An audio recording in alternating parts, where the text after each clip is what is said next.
மரியாதைக்குரிய திரைத்துறை சேர்ந்த பாக்கியராஜ் அவர்கள் இறந்த செய்தியை கேள்விப்பட்டவுடன் மிகப்பெரிய வருத்தம் அளிக்கின்றது. தமிழ் திரைமகம் உலகம் மட்டும் இல்லாமல்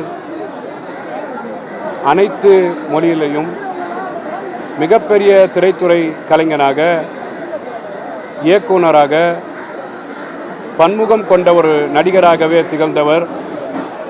இப்போ இருக்கின்ற கால சூழலிலே முக்கிய கதாநாயகர்களை அறிமுகப்படுத்தி அவர்களுக்கு வெற்றிக்கு பின்புலமாக இருந்தவர் மரியாதைக்குரிய பாக்கியராஜ் அவர்கள்.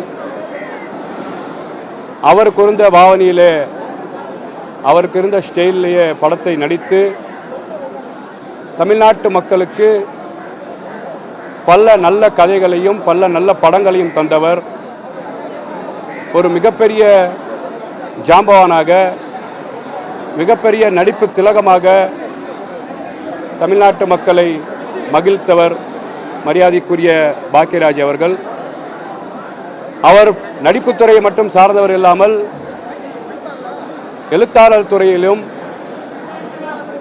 90-80 காலத்திலே பாக்கியா என்ற ஒரு புத்தகத்தை நடத்தி அந்த காலகட்டத்திலே ஒவ்வொரு வீட்டிலையும் பாக்கியா என்ற ஒரு புத்தகம் இல்லாமல் இருக்க முடியாமல் ஒரு நல்ல இயக்குனராக, எழுத்தாளராக திகழ்ந்தவர் மரியாதைக்குரிய பாக்கியராஜ் அவர்கள் இறந்தது கலைத்துறையினருக்கும், ரசிகர் பெருமக்களுக்கும், தமிழ்நாட்டு மக்களுக்கும், உலகத்தில் வாழக்கூடிய அத்தனை தமிழர்களுக்கும் ஒரு பேரிழப்பு.